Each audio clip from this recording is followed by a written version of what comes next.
queridos amigos, una vez más en Toros en un Clic. En la producción, Javier Lillo. En la coordinación, Alfredo Moral. La música del maestro Manuel Lillo y acompañándome aquí en la mesa, don Julián Agulla, para aproximarles en estos minutos la actualidad del mundo del toro.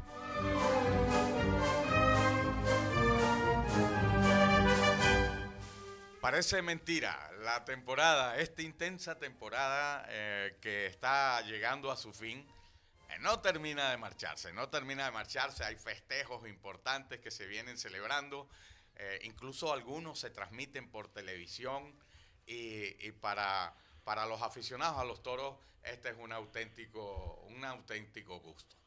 También, simultáneamente, arranca la temporada americana, desde donde ya nos empiezan a llegar noticias de diferentes tipos.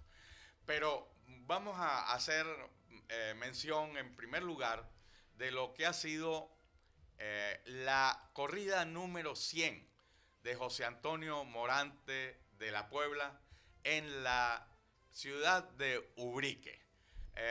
Y queremos empezar por aquí simplemente porque es un hito para la tauromaquia en una temporada que era muy complicada para el toreo.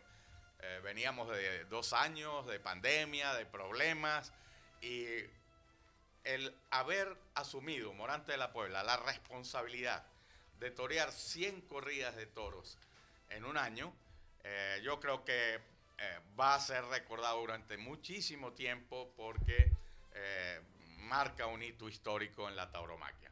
Julián, ¿tuviste oportunidad de ver la corrida? ¿Qué opinión tienes de lo que pasó en Ubrique? Bueno, yo creo que fue un acontecimiento, era esa corrida número 100 que hubiera sido anteriormente, estaba programada que hubiera sido antes, lo que pasa es que se suspendió por unas fuertes lluvias y tuvo que ser en Ubrique. Como tú estás diciendo, bueno, yo creo que la línea de Morante de tener como espejo y como guía a Joselito el Gallo, a José Gómez Ortega, Gallito, pues le llevó pues a eso, a tratar de emular incluso las 100 corridas que toreó en un año Gallito, con muchas diferencias. Hoy en día las comunicaciones son mucho mejores, es decir, puedes torear un día en Málaga y al día siguiente torear en Gijón, y en Gijón, porque va a volver a haber toros en Gijón, con toda seguridad. Seguro. Y sin embargo, en la época de Gallito lo que hacían los toreros es ir a las ferias y torear. Si en la feria había 4 corridas, toreaban las 4. Y si hacía 5, pues a lo mejor toreaban 4 y una no. Entonces, de esa manera, pues podían llegar a ese número de festejos en algunos momentos. En Morante de la Puebla, que por ser tan joselitista, se enteró de quién tenía el despacho, el mobiliario del despacho de Gallito, y lo compró. El despacho que tiene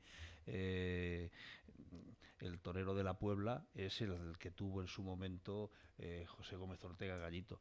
Por lo tanto, yo creo que ha sido, lo decías tú, un hito, sí es verdad, no era previsible. Había mucha gente que cuando estaba terminando agosto o a mediados de septiembre, que ya decía, bueno, estamos en esa recta final de la temporada. Morante llevaba a lo mejor en esa época 80, y dice, va a ser imposible que llegue a 100, no hay ya ferias para tanto. No hay ferias, efectivamente, porque quedaba como ferias importantes Zaragoza y Jaén, que es mucho más cortita, pero luego sí, como tú bien decías, había toros salpicados por esta geografía, en plazas donde hacía tiempo que no se daban toros, se han recuperado, y Morante pues ha llegado a las 100. Qué maravilla. Yo creo que como aficionados somos, ya lo dije en una oportunidad, somos afortunados de vivir en este tiempo en el que ha aparecido este torero, ¿no? Ya son 25 años, ¿no?, que tiene de matador de toros, pero la manera como ha decantado en un torero con una madurez, con un clasicismo, con un arte y además con un sentido de la lidia, Julián. Sí, en el caso de Morante, el célebre dicho del toro de 5 y el torero de 25, en el caso de Morante es de 25 años de alternativa. Eh, Así se ha lidiado el toro de 50 años. sí, hombre, la verdad es que Morante ha tenido muchísimos altibajos, ha sido un novillero que despuntó mucho, le apoderó en su momento, creo recordar, Miguel Flores, un gran taurino, ya desaparecido, y ha tenido muchísimos altibajos, incluso tuvo unas épocas de depresiones, de necesitar, bueno, pues inhibirse de todo lo taurino, irse a otros sitios, dejar vagar la mente por otras cosas, pero sí que es verdad que ha vuelto con un concepto de la tauromaquia que digno de ver pese a las broncas, que también las hay, y pese a todo lo que puede significar un torero de este corte, ¿no? Que esos altibajos, esos picos de sierra, donde un día está sublime y al día siguiente, pues, bueno, pues al final pone todo boca abajo. Pero es que hay muchos ejemplos de eso. Mira, hablábamos el otro día de Gallito y Belmonte, de esa pareja tan importante en la Edad de Oro, y de Rodolfo Gaona, el mexicano, el indio guapo. Aquella célebre tarde, una corrida en Madrid, donde después del tercio de banderillas de Gallito y de Gaona, pues el público en pie aplaudiendo decía los dos solos, dejando de lado a Belmonte. Bueno, pues salió el sexto toro y Belmonte pegó un volantazo y volvió a tornar las lanzas cañas, y aquello fue totalmente distinto. Es decir, ya volvíamos a lo que debía de ser Joselito y Belmonte y Gaona como tercero en aquella. Pero tenemos más, tenemos el ejemplo de Curro Romero. Curro Romero, una tarde en Madrid, en que creo recordar que fue Ortega el que cortó dos orejas, es decir, que el titular del día siguiente Ortega, sería... ¿te refieres a? espérate, porque como hay tantos Ortegas, no, pero a Rafael Ortega. Rafael Ortega, el titular lógico sería Rafael Ortega abre la puerta grande de las ventas. Bueno, pues ese día Curro Romero se dejó un toro vivo y los titulares de prensa fueron Curro Romero a la cárcel. Entonces, esa gesta que hizo Rafael Ortega no le sirvió de mucho de cara a la prensa, sí le sirvió pues de cara al aficionado, ¿no? Pero al final, fíjate, Curro Romero se deja un toro vivo, pero es que va a la cárcel porque en aquella época quedaban detenidos, pero al día siguiente sale por la puerta grande de Madrid. Es decir, que fíjate si hay contrasentidos en este tipo de toreros con ese corte, ¿no? Claro. De improvisación. De todas maneras, yo creo que de todos esos toreros de ese corte, que venimos hasta esta época de Rafael de Paula y Curro Romero, que son a lo mejor los últimos exponentes, quizá con algún toque de Fernando Cepeda y alguna cosa, que ahora se quiere meter en ese mismo saco a los dos toreros emergentes, también a otro Ortega, a Juan Ortega, se les quiere meter ahí, pero no tienen esa impronta que tenía Curro y Paula. En ese sentido, yo creo que Morante es mucho más valiente, no digo que los otros no lo fueran, y quizá también tiene otra forma de ver los toros y le valen más toros a Morante de la Puebla. Así es. Incluso en una misma tarde, ¿no? Puede ocurrir que Morante con un toro no se entienda y que corte por lo sano, ¿no? Enseguida pide la espada de matar o sale ya, en vez de sacar la ayuda, en la muleta ya lleva la espada de matar y se arma la mundial en ese primer toro. Y cuando sale su segundo toro, bueno, pues cambia por completo aquello cuando se acopla con un toro y empieza a hacer las cosas que está haciendo y que nos deleitan. Yo tuve ocasión de ver la corrida. En la corrida fue de dos matadores y un rejoneador. Inicialmente estaba anunciado Alfonso Cadaval en la corrida, Sí, pero había sufrido un percance y le sustituyó un Romero. Lo sustituyó un Andrés Romero, un rejoneador, y entonces la corrida quedó un rejoneador con dos toros de Fermín Borges y luego 4 toros de Carlos Núñez, 2 para Pablo Aguado y 2 para Morante de la Puebla. Y hay que quitarse el sombrero porque Morante estuvo genial. El último toro de la temporada de esas 100 corridas lo banderilló él mismo.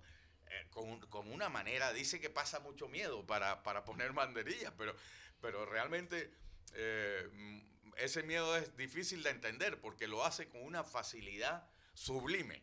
Y bueno, pues eso nos permitió ver el final de la temporada de un torero que junto con Roca Rey y Daniel Luque, yo creo que forma una trilogía que ha llevado muchas alegrías y satisfacciones a los aficionados, ¿verdad? Sí, en esa última corrida estaba precisamente Pablo Aguado, que es el otro torero emergente al que se quiere meter en ese saco de torero artista, pero yo creo que igual que Morante ha tardado tiempo en madurar y en coger ese pozo que tiene ahora, a Pablo Aguado le queda mucho trayecto todavía, es un gran torero, pero le falta esa continuidad. Y lo de en un toro mal y en el otro bien, claro, eso es lo que tiene la tauromaquia.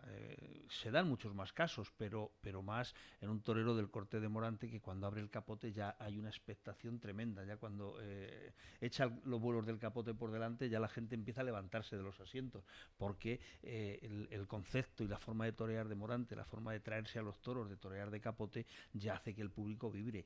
Entonces puede pegar un sainete en el toro anterior, pero esa bronca ya se ha pasado. Acuérdate lo que decía Rafael el Gallo cuando decían esas espantadas que se tiraba de cabeza al callejón. Dice, mira, prefiero una bronca que dura 10 minutos que no una cornada que tarde un mes en curarla, ¿no? Entonces, bueno, eso. Eso es genial, eso es genial. Entonces, el Gallo fue irrepetible en también.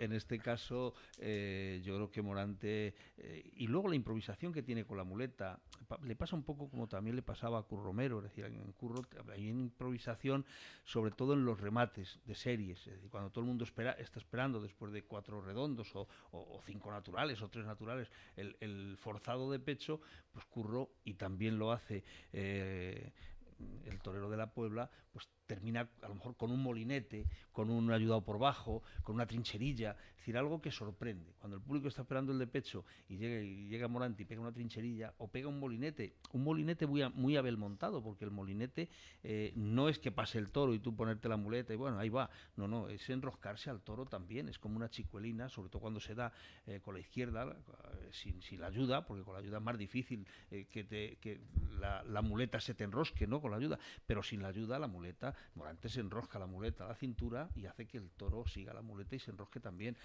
Son detalles que yo creo que muchas veces el aficionado, como no está acostumbrado a verlo, Morante este año ha recuperado suertes, hablábamos historias de atrás, de suertes de principios del siglo XX, de recortes, los quites de tijerilla, que en alguna ocasión Luis Francisco Esplá también los hizo, el recortar capote al brazo, pues algo que debe de tener más importancia de la que muchas veces el propio espectador, incluso el muy aficionado, le da.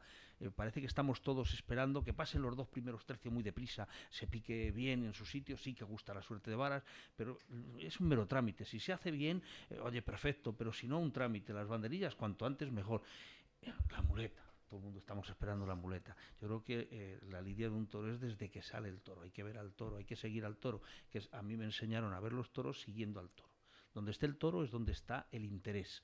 No te distraigas nunca, no te pongas a mirar si hay un torero porque está hablando o saludando a una señora guapísima que está en barrera. No te distraigas, porque donde está el toro está el interés. Así es, así es. Me encantan estas explicaciones de Julián porque son didácticas y nos ayudan a los que tenemos más o menos conocimiento a saber cómo se debe seguir una corrida de toros. En una corrida de toros no puedes perder Claro. un minuto de atención de lo que pasa a ti en el ruedo. no te puede extrañar porque tú te has puesto delante, por lo Bueno, tanto tú sabes lo que es estar en el burladero de matadores, viendo cómo sale el toro, qué es lo que hace el toro, porque eso te va a servir a la hora de torearle de capote, ver si tiene una querencia, ver si se cierra para un lado, si sale por un lado o por otro. Es decir, todo lo que sea mirar al toro es lo que va a dar luego importancia a lo que se haga con él.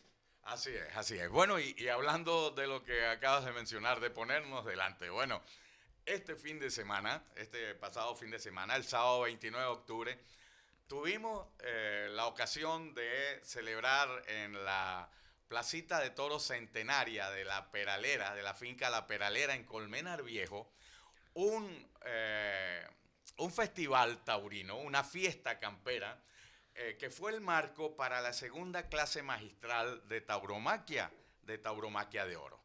Y con la participación extraordinaria de 2 grandes figuras del toreo, 2 maestros de la tauromaquia que nos acompañaron y que arroparon a dos jóvenes promesas que estuvieron, creo que era su primera actuación ante el público, aunque era una fiesta privada.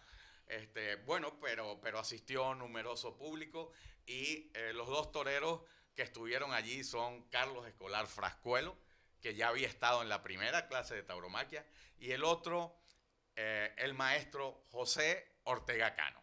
Lo primero que te voy a comentar, Julián, y a todos los que nos ven y escuchan, es que se ha presentado los dos, pero iban principescamente vestidos. Ortega iba como si fuera a torear en Madrid o en Sevilla, vestido de corto, impecable. Igual Frascuelo, que siempre anda en torero. A los tentaderos, Frascuelo va vestido como si fuera a torear un festival en Madrid. Hay toreros que guardan muchísimo ese rito. Otro de los más actuales, Uceda Leal. Uceda Leal le gusta incluso llevar sombrero de ala ancha, azajones.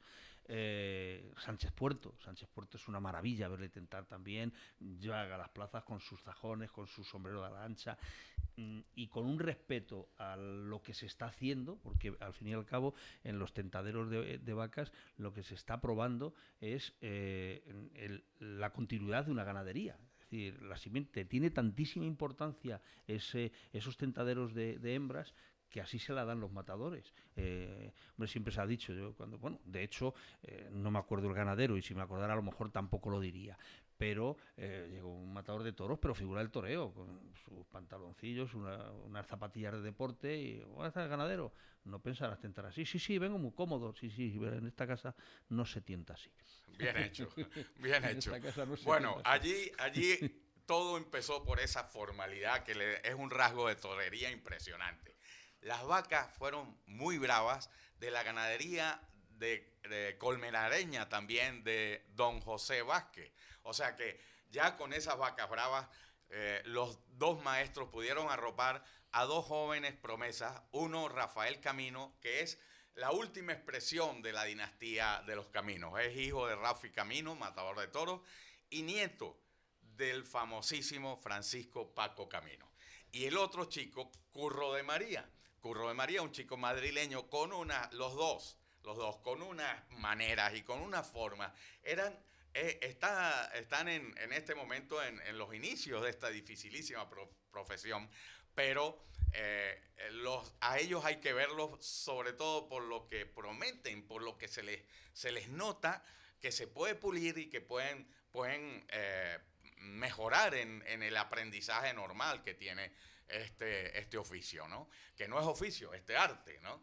Y bueno, acompañados allí, la Peña Taurina, una Peña Taurina que además le da un aire de aficionadas entendidas, que son las Majas de Goya, todas señoras muy distinguidas, y con miembros de la dinastía de Camino, ¿no? Por supuesto, estaba Rafi, estaba Francisco, estaba su hermana Marián. O sea que el torero Rafael Camino estaba bastante arropado por su familia. Todo aquello discurrió en una armonía, en una alegría, los dos toreros. Me llamó mucho porque yo a Frascuelo he venido siguiéndolo y le he acompañado a varios tentaderos y hemos compartido momentos y sé que anda en un estado de gracia, ¿no? O sea, le pega pases a todas las vacas y siempre está en torero, ¿no? Pero el que nos sorprendió también fue José Ortega Cano. O sea, vimos en la Peralera lo que Sevilla no vio. Lo que Sevilla no vio, se vio aquí en Colmenar. Estuvo Ortega Cano fantástico, hay unos vídeos, él estaba encantado porque bueno, pues disfrutó el toreo. Y total que echamos una mañana y tarde, porque se extendió hasta horas de la tarde, la fiesta campera, muy entretenida y con mucho sabor. La Plaza de Toros es una plaza centenaria, cumple 100 años el año próximo, se construyó en 1923, o sea que el año que viene estaremos celebrando ya exactamente los 100 años de tauromaquia de la Plaza de la Peralera. Y las vacas, sobre todo las vacas que son del ganadero don José Vázquez, que a su vez es quien tiene el hierro de Aleas. Ujú. ¿Sabes? El Tú de eso sabes mucho, Julián. el hierro más antiguo de la Unión de Criadores de Toros de Lidia. Sí, la verdad es que, bueno, no me sorprende. A Frascuelo lo he visto mucho, incluso le he acompañado a algunos tentaderos y a tentaderos complicados. Yo he estado con Frascuelo en la ganadería de Cuadri, que no es decir que se buscaban cositas fáciles y bueno, hay unos tentaderos en los que se aprende mucho porque es otra forma de sentir el toreo. Me sorprende Ortega Cano, que yo creo que le sirvió un poco de evadirse de todos estos problemas, no problemas, sino los que le crea la propia prensa, ¿no? Le persiguen por todos los sitios. Yo creo que eso no hay quien lo aguante, tiene que romper los nervios a cualquiera. Por lo tanto, yo creo que eso le sirvió a Ortega para meterse en su mundo, que es el mundo del toro, y inhibirse de todo lo demás y disfrutar, pues me imagino que disfrutaría pues lo indecible. Habría que estar allí para verlo comprobado. Y bueno, por otro lado, yo al nieto del niño sabio de Camas, de Paco Camino, no lo he visto torear nunca.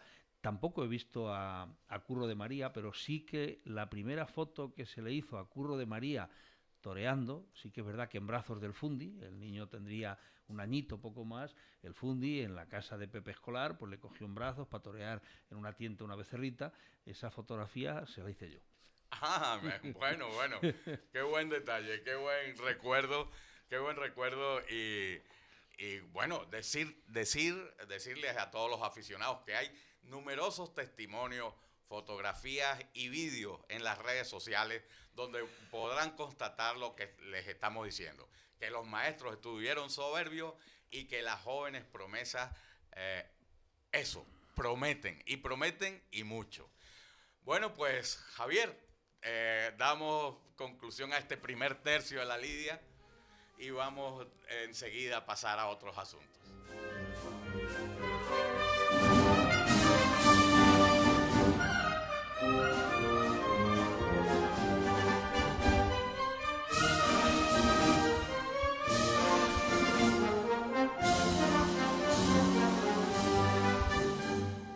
Julián, cuéntanos, estuviste esta semana en algo muy interesante.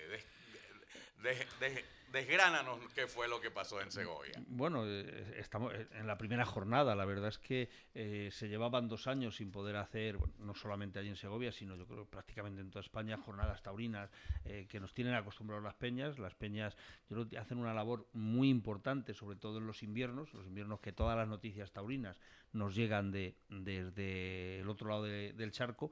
Pues bueno, las peñas son las que alimentan un poco el sentir taurino. ¿Cómo? Pues con conferencias, con ruedas de prensa, presentaciones de libros, en fin, muchísimas cosas que se les ocurren. Y en este caso hay una peña en Segovia, que es la del Espontáneo, que este año hacía su ciclo número 36, o sea que ya son años, con esa salvedad de 2 años sin haber podido hacer nada, y buscando, pues como siempre, el que el aficionado siente interés por aprender algo.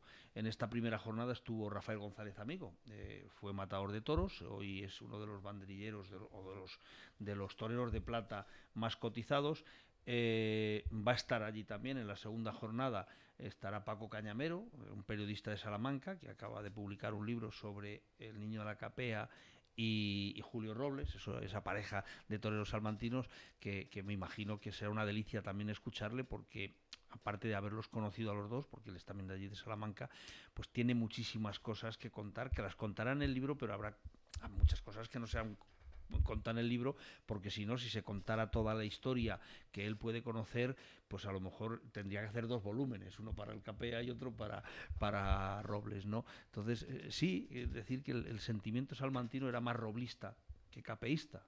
Quizá también pues porque a Julio Robles le veía se vivió así, sí. Sí, se vivió así, porque quizá al niño de la capea tenía en Salamanca un poco entre cejas, así un poco con reticencia, quizá también porque fue figura del toreo ya de novillero. Es decir, cuando alguien despunta tanto, le pasó también al Juli. El Juli en Madrid no termina de entrar, pese a que ha hecho actuaciones extraordinarias. La mejor actuación hace muy poquito, y que pinchó. Julián, que tiene un cañón en la mano que mata, vamos, pues ese día pinchó. Le pasa también como Ceda Leal, faenas importantísimas las pincha, ¿no?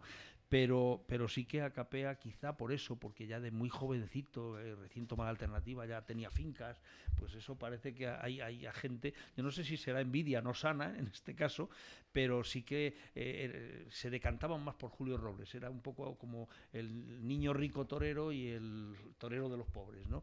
Yo creo que Paco Cañamero va a dar una conferencia muy interesante, y luego se va a cerrar el ciclo con una ganadería que suena poco, la de los Lastrones. Quizás suena un poco más porque está al ladito de Cebreros, en Ávila, y sufrió este incendio que ha habido tan grande en Cebreros, con lo cual pues las vacas salieron huyendo, obviamente, del fuego. Algunas se perdieron, pero otras pues se desperdigaron, hasta que luego, cuando una vez reconducido ya el incendio y apagado, las propias vacas fueron apareciendo, iban buscando otra vez su finca de origen. Por lo tanto, yo creo que va a ser un ciclo interesante. La primera jornada con Rafael González Amigo, pues, hombre, nos estuvo relatando su paso por la escuela de Madrid, compañero. Qué buen torero, ¿eh? Buen torero, ahora mismo. Lo hablábamos, había ahí una baraja ahora mismo de toreros de plata sensacional. Y bueno, dentro de la conversación, porque él se fue a tomar la alternativa a una plaza a Francia, pero no una plaza como a Nimes, que es donde se van ahora los toreros a tomar la alternativa, porque es una plaza, aparte que es la primera plaza de Francia, es una plaza más, por decir así, más torerista. Se fue a Ceret con una corrida no del hierro de Pala, sí, pero sí uno de los Palas, de Francisco Pala, no de el que más estamos acostumbrados aquí en Madrid, por lo tanto, y con Luis Francisco Esplá, no me acuerdo ahora quién era, Pepín Liria, el testigo. Bueno, pues a partir de ahí tardó en confirmar la alternativa, fueron, no sé, 6, 7 años en confirmar la alternativa, no pasó nada en la confirmación, luego volvió a Madrid, así como de novillero sí que había tenido éxitos, pues me parece que fueron 7 tardes en Madrid de novillero. Luego, después de la alternativa, la confirmación, no pasa nada, vuelve a Madrid, no pasa nada, y lo vio claro. Yo no puedo estar entrenando y preparándome como si fuera a hacer una temporada de 50 festejos para torear 2 corridas a la temporada. Y bueno, este año ha toreado 70 y tantos festejos de banderillero, y le hemos visto en Madrid mucho, no con primeras figuras, que también le llaman, pues por ejemplo, en manos a manos, que necesitan otro lidiador, porque anda muy bien con el capote, pues le llaman, o cuando son corridas de 6 toros para un matador, dentro de que tiene que llevar 3 cuadrillas, pues le llaman. Entonces él va suelto, como él dice, pero torea más que cualquiera, ¿no? Más que si estuviera. Claro, también nos explicaba, en el grupo especial, cuando él empezó, había 40 toreros. Además, con un sentido de la lidia, ¿no? Sí, fantástico. Sí, mira, sacamos a relucir a Julio Pérez Vito, Tito San Bernardo, Luis González, es decir, todos los que recordamos un poco haberles visto en su última etapa, ¿no? Chávez Flores, yo a Chávez Flores le he visto bastante, en sus últimos años, pero bastante. Bueno, pues esa línea que podríamos decir llegó hasta Bojilla era con el capote extraordinario. Hay otra anécdota de Bojilla no banderilleaba. Era un torero muy alto, con mucha envergadura, pero manejaba el capote con un temple y con una delicadeza tremenda. Y bueno, estuvo muchos años en la cuadrilla de Palomo Linares. Y fue el propio Palomo, de estas veces que coincides en un restaurante, pues las cuadrillas de uno, las cuadrillas de otro, y se levantó de la mesa Palomo y se fue a Bojilla. Usted, don Enrique Bojilla, ahora sí, pues yo quiero que venga usted la próxima temporada conmigo. Y claro, Bojilla dice, un novillero, y viene a mí a decirme, yo que voy con las grandes figuras del toreo. Dice, mire usted que yo es que voy con las figuras del toreo y soy un torero de plata muy caro. Dice, es igual, lo que le pague usted, el que más le pague, yo le doy 5.000 pesetas más. Claro, pues ya Bojilla diría, bueno, esto va por buen camino. Y pero oiga, yo no banderilleo los toros. No, si yo no quiero que usted me banderillee los toros, yo lo que quiero es que usted me los lidie. Claro. Y al final terminó.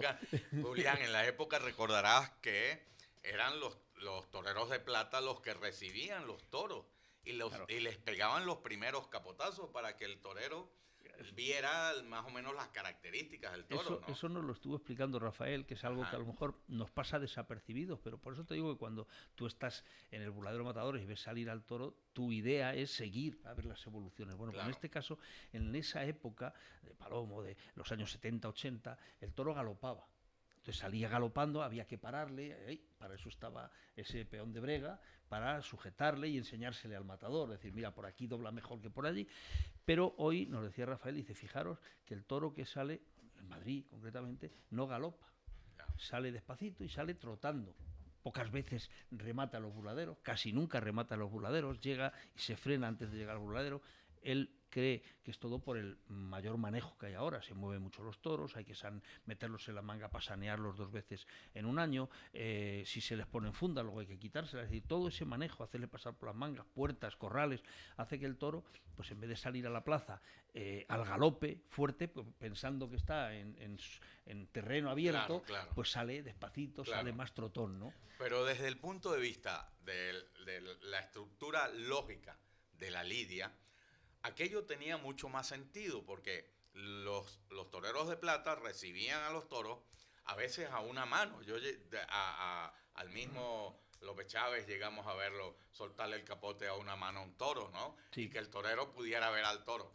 Y digo que tiene más sentido porque cuando el torero sale a la plaza ya, el torero está muy condicionado por tener que dar los lances que sean de lucimiento, claro. ¿no? Sí, El torero está sí. obligado a quedar bien, a quedar lucido, ¿no? Y a brillar en todas sus intervenciones. Entonces eso conspira un poco contra el buen hacer de la lidia, ¿no? Claro, es que todo condiciona. Al final, ese toro que sale galopando, hay que pararle y hay que enseñarle a embestir. Yo ahora mismo, en los años 70, 80, era inconcebible que un torero salga el toro y se ponga a torear por Verónicas. Ya. No, porque el toro pegaba una espantada, llegaba al capote, se asustaba y salía corriendo porque había que enseñarle. Hoy en día ya, quizá por ese manejo, están más acostumbrados a ir por corrales, pasar puertas para arriba y para abajo, sale de otra manera. Quizá también el toro de hoy es mucho más noblote, ¿no?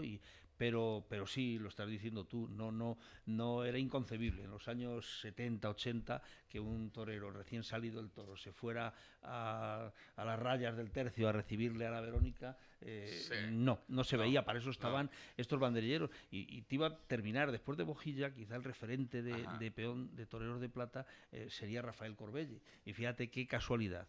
Rafael González, cuando deja el oro y cambia a la plata, muy amigo por ser compañero de escuela de Luis Miguel en Cabo, entra en su cuadrilla, estuvo 4 años, y en ese momento en Cabo le apoderaba Rafael Corbella.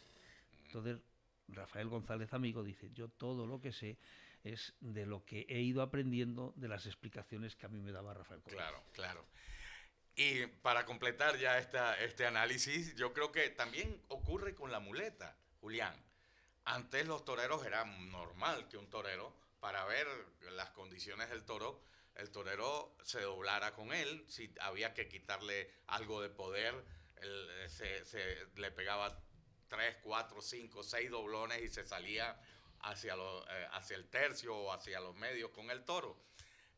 Ahora los toreros, bueno, hay casi una imposición, ¿no? Tienen o que ponerse en la mitad de la plaza a cambiar los toros por la espalda de rodillas o a esperarlos para torearlos desde el primer momento. Sí, el primer En el muletazo ya toreo es... natural, sí. Sí, Toreo natural con la mano derecha, con la mano izquierda, y eso, sí,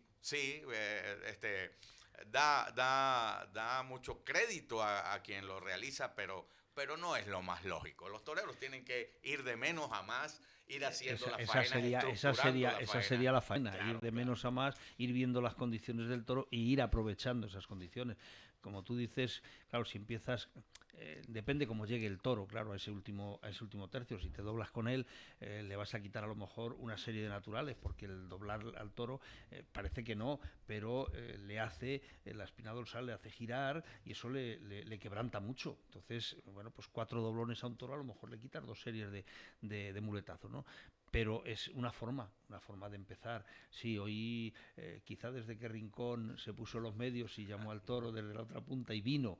¿Qué es lo que pasa? Que ese primer muletazo, muchas veces el propio toro nos engaña a los que estamos de espectadores. ¿Por qué? Porque viene... Entonces sí que viene galopando, porque ya llega ese tercio, ya sabe dónde está y galopa. El primer muletazo se lo traga por la inercia de la carrera, eso está claro. Y se desplaza, toma la muleta y se va a otros 6 o 7 metros de lejos por ese carrerón que lleva. El segundo, pues también se lo traga, pero ya se frena más, ya le tienes, a lo mejor el frenazo lo tiene a 2 metros. Y al tercer muletazo hay que dárselo si él quiere que se lo des. Y ahí se ve mucho las condiciones del toro. Claro. Si el toro humilla en ese tercer muletazo y sigue la muleta, o el toro echa la cara arriba y le quiere quitar las sombras al torero. Por eso digo que hay que mirar mucho las reacciones del toro para saber por qué esa estructura de faena, Claro. por qué otra. Un torero que también hizo eso, probablemente antes de César, pero lo que pasa es que César lo hizo por sistema y lo impuso, ¿no? Impuso esa manera de ese estilo, ¿no? En el fondo es un estilo, ¿no? Fue Antoñete con su concepto geométrico del toreo, ¿no? Sí, Antoñete citaba a los toros a mucha distancia, ¿no? Sí, Y los esperaba. le gustaba adelantar mucho la muleta. Exacto. Yo creo que todos los toreros que les ha gustado, luego cada uno ha desarrollado su tauromaquia, eso es como todos los que salen de una escuela, luego cada uno coge un camino, ¿no? En Cabo no se parecen nada a Uceda Leal, por ejemplo, Claro. ¿no? Y han estado en la misma escuela con los mismos profesores. Pero sí que es verdad que Antoñete, en esa última época, fíjate, un torero que con 25, 30, 35 años no fue figura del toreo, lo fue con 50 y tantos. Sí, sí. O sea, Decía esto que no se cambiaba por nadie. Sentirse torero a los 60 años. Claro, claro. Era para Antoñete la gloria máxima. Pero era otra forma, es decir, adelantar mucho la muleta para traer embarcado al toro y de esa manera llevarle dominado para ligar las series, ¿no? Sí que, fíjate, Rincón le perjudicó, porque, claro, la gente cuando prueba una buena comida ya no quiere otra, y a ser posible esa misma mejorándola y mejorándola. Entonces, Rincón, hubo un toro de Torre Estrella, yo lo pasé muy mal ese día en Madrid, porque era un toro que se venía de muy largo, pero sin humillar nunca, el toro siempre con la cara alta. Bueno, el primer muletazo se lo traga, se va, viene el segundo, se lo traga, otra vez le vuelve a dar distancia, pero los remates del toro siempre arriba, a quitarle las sombreras. Entonces, claro, para el público es muy llamativo, ese toro que viene de lejos es muy llamativo, si luego va el caballo también de lejos, hace una pelea, aunque sea de manso, cuando pelea con la cabeza arriba o hace sonar el estribo, eso es de mansear, pero es espectacular. Y luego llega la muleta y viene de muy largo, pues imagínate, pues esa tarde se le dio la vuelta al ruedo al toro, y yo creo que no se merecía esa vuelta al ruedo, y a César, dentro del callejón, una palmita, 2 palmitas, pero que apenas se asomó al burladero. O sea, cuando nos había enseñado al toro, y no es que estuviera por debajo del toro, es que era un toro al que yo creo que si se hubiera peleado, acaba de dar casi con esa clave. Si en vez de enseñar al toro, como lo enseñó al público, bueno, luego lo hizo el siguiente torero, le llama, le pega 4 doblones y lo para, lo torea. En eso otro fue quizá una pelea de un toro violentón y que el público se decantó por él. El siguiente torero se aprendió la lección, le pegó 6 doblones al toro, lo dejó parado y dijo, y ahora si quieres embestir, embistes, y si no te entro a matar. Claro, pero a mí no me haces lo que le ha hecho tu hermanito a César Rincón. Así es, así es. Mira, continúan durante toda esta semana, continuarán los encuentros de la Peña Taurina del Espontáneo en Segovia. ¿Se presenta algún libro? Sí, Paco Cañamero presentará ese que te digo, de Julio Robles. Exacto. Y Capea, que tiene que ser muy interesante. Hombre, es una época que es cuando yo más empecé a ir a los toros en el año 68, 69, pero ya esa época de Robles y Capea me pilló en pleno apogeo. Y claro, yo en aquella época, fíjate, cuando yo iba a una corrida de toros, al día siguiente compraba toda la prensa. Toda. Me acuerdo, Pueblo, Informaciones, Arriba, incluso Marca, que también tenía una sección, Carlitos Sillán escribía, sigue escribiendo, gracias a Dios, en el Marca, y para ver precisamente las crónicas, a ver si lo que yo había visto pues más o menos coincidía. Muchas veces no coincidía en nada, porque incluso en el mismo periódico, 2 periodistas que escribían página y página de la misma corrida no hablaban igual. Es decir, es que los recortes no los puede uno mantener toda la vida porque se le llenaría la casa de papeles, ¿no? Pero yo he tenido durante mucho tiempo, en una página escribía alguien en una corrida en Valencia que la corrida había sido muy bien presentada y de buenas hechuras, y el otro que escribía pues decía que habían sido 6 sardinas. Y digo, ya, claro, aquí, pues, a ver cómo esa discrepancia en el mismo periódico, ¿no? Claro. Que es curioso. Por cierto, hablando de libros, esta temporada yo creo que también ha sido muy fructífera. Mucha gente está escribiendo de toros, está presentando sus obras, y una de las que más me ha llamado la atención y que conozco muy bien es la obra póstuma de Federico Sánchez Aguilar. Era un trabajo inédito de Federico con casi 400 páginas que se titula Madrid en sus circos taurinos, y es la historia de los toreros, de las ganaderías y de las plazas de toros dentro de la Comunidad de Madrid. O sea, un documento importantísimo para todos aquellos que, bueno, pues vivimos con intensidad el tema de la fiesta de los toros en nuestra comunidad, ¿no? Es que hubo tiempos que no ya plazas, pero había lo que llamaban encerraderos. Es decir, encerraderos en donde está la zona que llamaban la China en su momento, que es la parte baja de Villaverde. Pues ahí había un encerradero, me imagino que sería pues para todo el ganado que venía de la zona de Aranjuez, y eso antes de llegar a los mataderos de Legazpi, pues tenían ahí su parada para luego desde ahí, igual que había otro encerradero.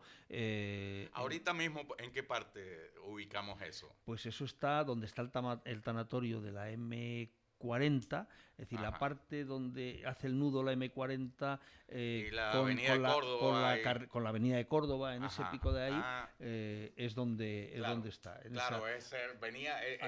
Ahí están ahora las depuradoras. Lo que es ahora el inicio de la A4, ¿no? Exactamente, sí, bueno, por esa zona, en ese pico de ahí abajo. Venían de Aranjuez, es lógico que ahí están las depuradoras ahora de la China, que siempre se ha llamado así. Pues ahí van muchos aficionados a esos encerraderos, como ahí había ganado de casta, de media casta, había un poco de todo, pues había muchos aficionados, lo que hoy llamamos aficionados prácticos, que se iban ahí, se escapaban de la universidad o de los colegios mayores para ir a torear, al que tenía ese gustillo.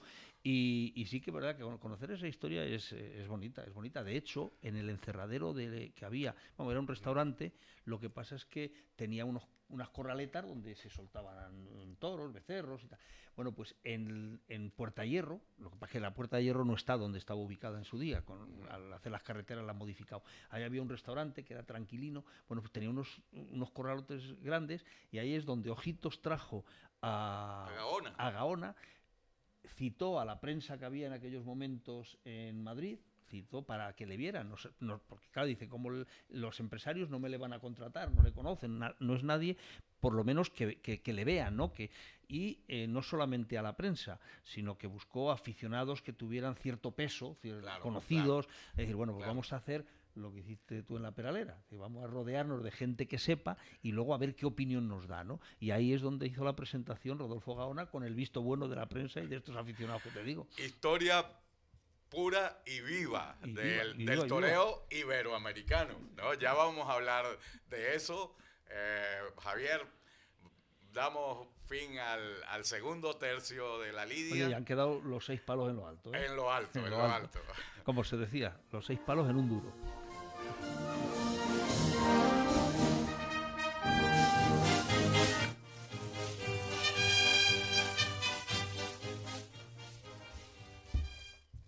Y hablábamos al final del segundo tercio, hablábamos de Gaona y de los toreros americanos. Muchas cosas están empezando a pasar ya en esta temporada americana. Hay nubarrones, hay amenazas, pero ¿qué noticias nos llegan de por allí, Julián? Bueno, yo creo que una de las más importantes, aunque ha sido pues por lo mínimo, pero bueno, al final por lo mínimo hay presidente en Brasil, y pues por la mínima, pues creo que fueron 55 votos contra 53, pues se tumbó esa proposición que había de erradicar los toros en Colombia. Hay otras 2 proposiciones por ahí en marcha, pero bueno, si se ha ganado la primera, claro, los que han perdido dicen que porque el presidente Petro pues no hace valer contraer su presidencia, ¿no? Lo que pasa es que los presidentes en estos casos son muy listos y dicen, no sea que se me revuelva todo contra mí, vamos a dejarlo, y si se deroga o se sale el no a los toros, que sea por otra causa, que no sea yo exactamente el culpable, ¿no? Claro. Pero bueno, es una buena noticia que se eche para atrás ese proyecto para prohibir las corridas de toros en Colombia, que además creo que es la quinta vez que se echa para atrás un proyecto. Sí, el maestro César Rincón y el torero Gitanillo de América han sido los arietes, ¿no? Con los que ha contado la afición para que en el propio Parlamento colombiano desvirtuaran estos intentos. Quedan otros, incluso hay algo peligrosísimo, que es el intento de dos partidos que pretenden morigerar, es el término que usan, ¿no? Tratar de condicionar la lidia, tal y como la conocemos nosotros. Yo creo que eso es inaceptable. Bueno, eso pasó en Quito y mira, y mira cómo está Quito. No, hombre, la intervención de César Rincón, eso yo lo he dicho muchas veces, a César Rincón, después de aquellas 4 puertas grandes en Madrid, cuando llegó al aeropuerto de Bogotá se le recibió con honores de presidente de Estado. Así es. Se le recibió como si fuera un presidente y él lo dice. En un vehículo inmenso. El otro día en su intervención lo decía, dice, o sea, yo he pasado de ser recibido como un héroe, como un presidente de gobierno, ahora, bueno, pues prácticamente meter en la cárcel. No tanto, pero sí, porque le maniatan, le llaman asesinos. Es decir, fíjate qué contraste en una sociedad que debe tanto. Es decir, las ciudades, Quito, yo es que muchas veces la gente somos pasivos. Yo entiendo que no es cuestión, yo que soy cazador no voy a coger la escopeta y me voy a ir a tiros por la calle, ¿no? Pero sí que muchas veces hay que hacer un acto de presencia y acto de fuerza para defender lo nuestro, no decir, a mí cuando estamos en una reunión de cazadores, cuando sale algún tema político, oye, es que tal partido, no, aquí no se habla de política, aquí se habla solo de caza.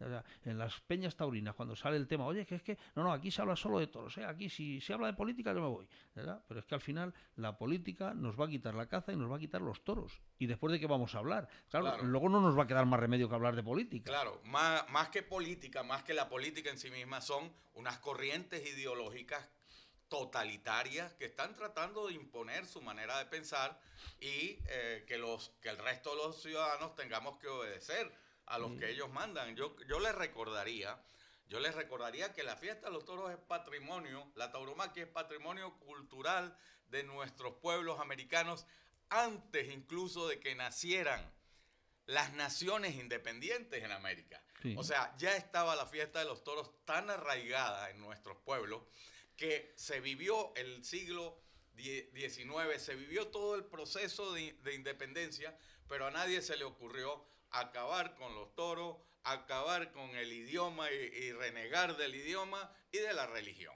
O sea que estamos viviendo una situación muy convulsa y una aventura de algunas personas que bueno, pues pretenden eso, ¿no? Que su verdad sea la única verdad, y yo creo que se van a encontrar con gente que está dispuesta a defender lo suyo, a defender sus puestos de trabajo, los ganaderos, porque allí querían eliminar la ganadería, los tentaderos, todo. La intención de ese proyecto de ley era prohibir la tauromaquia en todo el territorio colombiano, ¿no?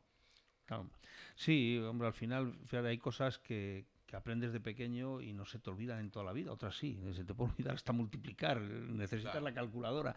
Pero yo recuerdo, y no era yo muy mayor, cuando alguno de los profesores puso en la pizarra, el pensamiento libre proclamo en altavoz.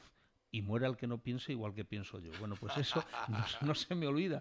Y no estaría yo en lo que era entonces primero o segundo de curso, ¿no? Una cosa, sí que es verdad que cuando el totalitarismo lo que quiere es dirigir nuestras vidas, que es lo que quieren ahora también, no solo en la tauromaquia, es que ya nos dicen lo que tenemos que comer y cuándo tenemos que comer y lo que tenemos que hacer y qué nos tiene que gustar y qué no nos tiene que gustar. Y, hombre, no tiene más que ver que con el tema ahora de tanto de la carestía de la luz y tal.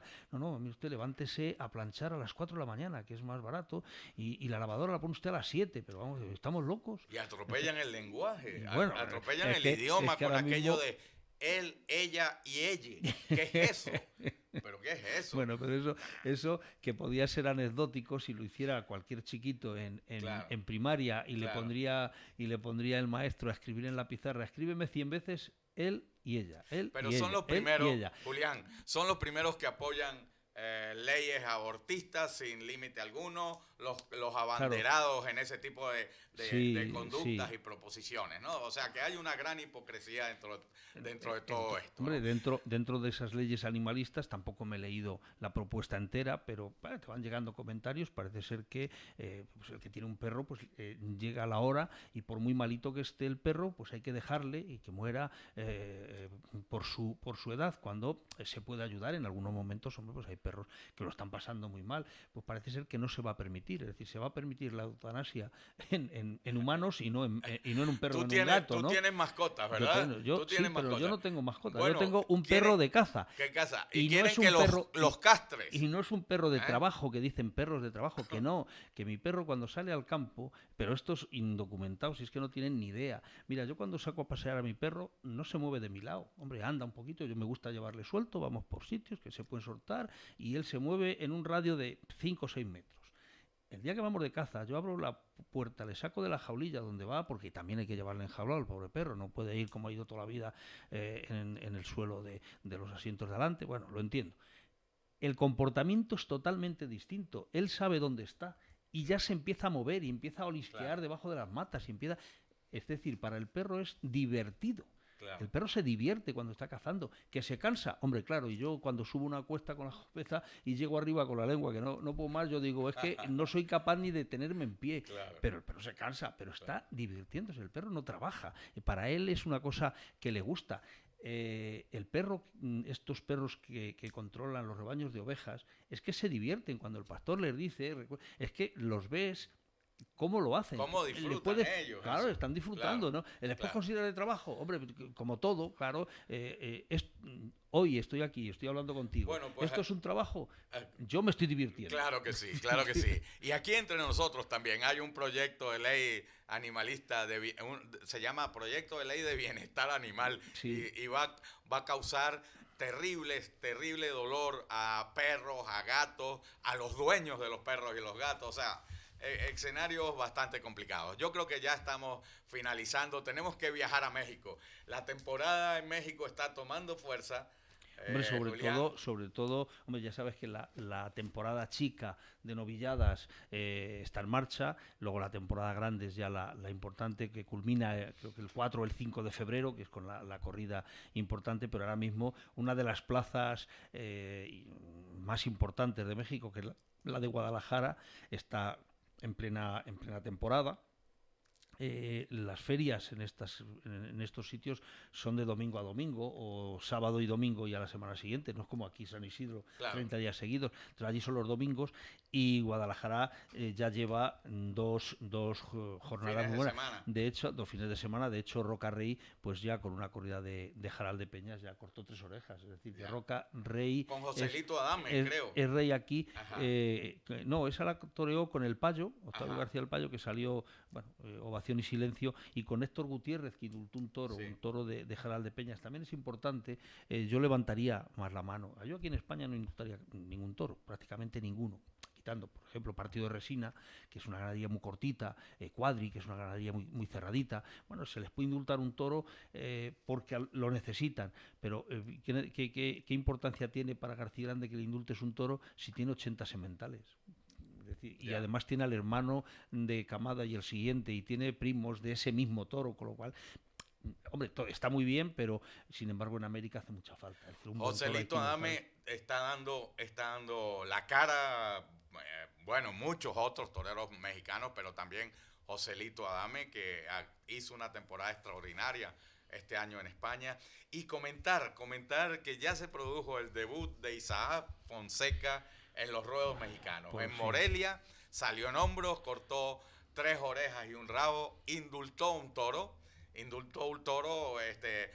era ante sus paisanos, hubo media plaza, pero esto permite hacer pronósticos de lo que va a ser uno de los toreros más importantes Sí. de México para estas y próximas Sí, hombre, yo temporadas. espero, Joselito Adame quizás sea el abanderado por arriba en Aguascalientes, cortó 2 orejas y salió a hombros, cortó una oreja en su primero, en su segundo fue ovacionado y no se quedó muy conforme y regaló, que en México se hace mucho regalar Sí. el sobrero y le cortó una oreja, por lo tanto salió por la puerta grande. Yo creo que lo hizo un poco por pasar por encima del rey, de Roca, De porque Roca. Roca Rey había sido ovación y una oreja, y dijo, bueno, pues yo, una oreja y ovación, voy a ver si remato la tarde y salgo por la puerta grande. Importante. Oye, están saliendo toreros del otro lado que yo creo que tendríamos que tener mucho interés en ver. Así es. Leo Valadez, por ejemplo, Leo Balaez, claro. Luis David, el hermano que se ha Ajá. quitado el adame precisamente para que no haya, porque cada adame que va saliendo mejora al anterior, pero Sí. Luis David se ha quedado solo Luis David, ¿no? Y Alejandro tiene otro hermano también. Claro, por eso Matador de digo, toros. van saliendo, sí. Bueno, pues muchísimas gracias por su atención. En la producción ha estado Javier Lillo, en la coordinación técnica Alfredo Moral y aquí conmigo don Julián Agulla. Este ha sido el programa Toros en un clic y al finalizar este tercer tercio lo dejamos con un paso doble de Manuel Lillo.